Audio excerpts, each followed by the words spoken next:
Gold అంటే మన ఇండియన్స్కి ఎంత ఇష్టమో మనందరికీ తెలుసు. అందులో ఆడవాళ్ళ సంగతి అయితే మరీ చెప్పనక్కర్లేదు. పెళ్లిళ్ళకి, పండుగలకి, ఇన్వెస్ట్మెంట్స్కి ప్రతి చోట గోల్డ్ ఉండాల్సిందే. జనవరి 2025లో 10 గ్రామ్ 24 క్యారెట్ బంగారం 85,000గా ఉంటే కేవలం ఒక్క సంవత్సరంలోనే డబుల్ అయింది. జనవరి 2026లో 10 గ్రామ్ 24 క్యారెట్ బంగారం 1,50,000, ఫిబ్రవరి 2026లో 1,70,000, మార్చిలో 1,47,000, ఏప్రిల్లో 1,51,000 దగ్గరగా ఉంది. అలాగే సిల్వర్ కూడా అంతే. జనవరి 2025లో కిలో వెండి ధర 95,000గా ఉంటే కేవలం ఒక్క సంవత్సరంలోనే 3,95,000గా ఉంది. కానీ ఒక్కసారిగా ఏప్రిల్ 2, 2026న 10 గ్రామ్ 24 క్యారెట్ బంగారం 5,000, కిలో వెండి 15,000 నుంచి 16,000 వరకు పడిపోయింది. మనం ఫిబ్రవరి నుంచి ఇప్పటి వరకు బాగా అబ్జర్వ్ చేస్తే ఫిబ్రవరిలో 10 గ్రామ్ 24 క్యారెట్ బంగారం 1,43,000 దగ్గర మొదలై 1,62,000 వరకు పెరిగింది. మార్చిలో ఒకేసారి 10 గ్రామ్ 24 క్యారెట్ గోల్డ్ 1,69,000 వరకు వెళ్ళి 1,31,000 వరకు పడిపోయింది. అలాగే ఇప్పుడు ఏప్రిల్లో 1,50,000 దగ్గర స్టేబుల్ అవుతుంది. సో అందరూ ఇప్పుడు ఆలోచించేది ఏంటి అంటే గోల్డ్ అండ్ సిల్వర్ని ఇప్పుడు కొనాలా వద్దా అని. సో ఈ వీడియోలో మనం తెలుసుకోబోతున్నాం గోల్డ్ అండ్ సిల్వర్ పడిపోవడానికి అసలు కారణం ఏంటి, అండ్ బంగారం ఇంకా ఎక్కడి వరకు క్రాష్ అయ్యే అవకాశం ఉంది.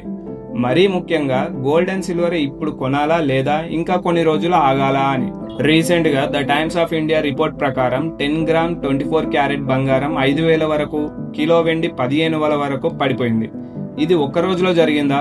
కాదు, కొన్ని రోజులుగా మార్కెట్లో వోల్టాలిటీ ఉంది. అసలు బంగారం పడిపోవడానికి అసలు కారణాలు ఇప్పుడు తెలుసుకుందాం. బంగారం ధర పడిపోవడానికి one of the main reason dollar strong అవ్వడం. అంటే యుఎస్ డాలర్ విలువ వేరే ఇతర కంట్రీ కరెన్సీతో పోలిస్తే పెరగడం. ఒక మార్కెట్లో 2 నోట్లు ఉంటాయి. మన ఇండియాలోనే చూస్తే మన రూపీ నోటు అలాగే యుఎస్ డాలర్ నోటు ఈ 2 ఉంటాయి.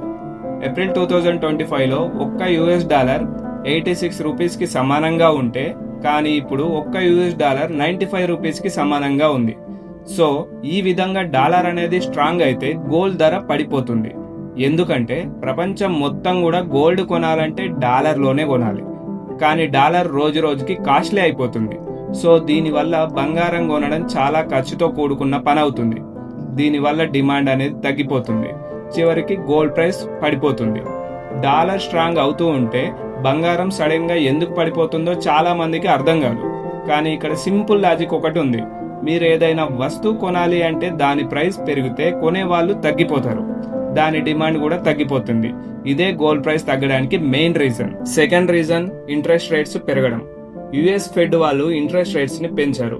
దీనివల్ల చాలా మంది ఇన్వెస్టర్స్ గోల్డ్ నుంచి మనీ తీసి బాండ్స్ లో, ఫిక్స్డ్ డిపాజిట్ లో పెట్టేశారు. దీనివల్ల కూడా గోల్డ్ ప్రైస్ అండ్ డిమాండ్ తగ్గిపోతుంది. Third reason wars. Iran, Israel, America మధ్య వార్ జరుగుతుంది. ఈ వార్ వల్ల కూడా గోల్డ్ ప్రైస్ తగ్గుతుంది. అసలు వార్కి గోల్డ్కి ఏంటి సంబంధం అనే డౌట్ మీకు రావచ్చు. సంబంధం ఖచ్చితంగా ఉంది. ఎందుకంటే ప్రపంచంలో ఏ మూలన ఏ వార్ స్టార్ట్ అయినా మొట్టమొదటగా భయపడేది, పానిక్ అయ్యేది ఇన్వెస్టర్సే.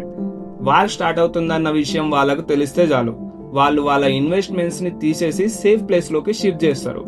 ఆ సేఫ్ ప్లేసే గోల్డ్. కానీ అలా జరిగితే గోల్డ్ ప్రైస్ పెరగాలి కదా, ఎందుకు తగ్గుతుంది అని మీరు అనుకోవచ్చు. నిజమే, ఇన్వెస్టర్స్ గ్లోబల్ ఎకానమీని మనకన్నా ముందుగానే అనలైజ్ చేసి లాస్ట్ ఇయర్ నుంచే వాళ్ళ ఇన్వెస్ట్మెంట్స్ లో ఉన్న మనీని తీసేసి గోల్డ్ లోకి షిఫ్ట్ చేశారు. దాని కారణంగానే జనవరి 2025లో 85,000గా ఉన్న 10 గ్రామ్ 24 క్యారెట్ బంగారం జనవరి 2026లో 1,50,000కు చేరుకుంది. సో అదే విధంగా వార్ జరిగిన అన్ని రోజులు కూడా బంగారం ధర ఆకాశాన్ని అంటింది. కానీ కొన్ని రోజుల నుంచి బంగారం ధర తగ్గుతూ వస్తుంది. ఎందుకంటే అదే ఇన్వెస్టర్స్ వాళ్ళ గోల్డ్ లో ఇన్వెస్ట్ చేసిన మనీని తీసేసి ఇప్పుడు బాండ్స్, డిపాజిట్ లో ఇన్వెస్ట్ చేస్తున్నారు.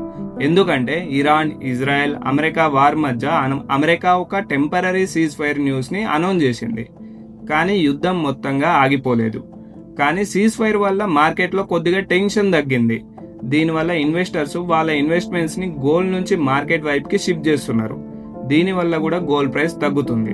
సో ఇక్కడ సింపుల్ గా అర్థం చేసుకునే విషయం ఏంటి అంటే యుద్ధం జరుగుతూ ఉంటే కాదు, యుద్ధం కొద్దిగా తగ్గుతుంది అన్న ఒక్క న్యూస్ వచ్చినా సరే గోల్డ్ రేట్ పడిపోతుంది అన్న విషయం అర్థం చేసుకోండి. ఇప్పుడు సిల్వర్, వెండి గురించి మాట్లాడుకుందాం. గోల్డ్ ని మోస్ట్లీ పీపుల్ సేఫ్ ఇన్వెస్ట్మెంట్స్ కోసం ఒంటిపైన ధరించడానికి కొంటారు. కానీ సిల్వర్ అలా కాదు. ఫ్యాక్టరీస్, ఎలక్ట్రానిక్స్, సోలార్ ప్యానెల్స్ లాంటి ఇండస్ట్రియల్స్లో ఎక్కువగా వాడతారు. కానీ ఇప్పుడు వరల్డ్ ఎకనామీ కొంచెం స్లో అయింది అండ్ ఇండస్ట్రియల్ ప్రోడక్ట్ కూడా తగ్గింది. దాని కారణంగా సిల్వర్ డిమాండ్ భారీగా తగ్గింది. సిల్వర్కి ఎప్పుడు కూడా 2 సైడ్స్ ఉంటాయి. ఫస్ట్ది ఇన్వెస్ట్మెంట్ డిమాండ్, సెకండ్ది ఇండస్ట్రియల్ డిమాండ్. సో ఇప్పుడు ఈ 2 డిమాండ్స్ కూడా వీక్ అయ్యాయి. అందుకే సిల్వర్ గోల్డ్ కన్నా ఎక్కువగా కూలిపోయింది. ఇప్పుడు అసలు క్వశ్చన్ అందరికీ రైజ్ అవుతుంది. అది ఏంటి అంటే, ఇది మార్కెట్ క్రాషా లేకపోతే గోల్డ్ అండ్ సిల్వర్ కొనడానికి ఇది ఒక బెస్ట్ ఛాన్సా అని. నా ఆన్సర్ అయితే ఇది ఫుల్ క్రాష్ అయితే కాదు, జస్ట్ కరెక్షన్ మాత్రమే. ఎందుకంటే లాంగ్ టర్మ్ ట్రెండ్ అనేది చాలా స్ట్రాంగ్ గా ఉంది. గోల్డ్ అండ్ సిల్వర్ కి ఇండియాలో, చైనాలో చాలా డిమాండ్ ఉంది. ఒకవేళ డాలర్ స్ట్రాంగ్ అవ్వడం, వార్ ఇలాగే కంటిన్యూ అవ్వడం జరిగితే 10 గ్రామ్ 24 క్యారెట్ గోల్డ్ ప్రైస్ 75,000 నుంచి 68,000 వరకు వెళ్లే ఛాన్స్ ఉంది. ఇప్పుడు గోల్డ్ కొనొచ్చా లేదా అన్న డౌట్ మీకు ఉంటే మాత్రం, మీరు లాంగ్ టర్మ్ ఇన్వెస్టర్ అయితే ఒకేసారి బల్క్ అమౌంట్ లో కొనకుండా మంత్లీ ఎస్ఐపి టైప్ స్టైల్లో గోల్డ్లో ఇన్వెస్ట్ చేయండి. ఒకవేళ షార్ట్ టర్మ్ ట్రేడర్ అయితే ఇంకా కొన్ని రోజులు వెయిట్ చేయండి. కానీ ఒక్కటి గుర్తుంచుకోండి, ఒక్కసారే మీ దగ్గర ఉన్న ఫుల్ అమౌంట్ ఆఫ్ మనీని ఇన్వెస్ట్ చేయకండి, అది చాలా రిస్క్. సిల్వర్ అయితే స్లోగా రికవరీ అయ్యే ఛాన్స్ ఉన్నాయి, సో పానిక్ అవ్వకండి.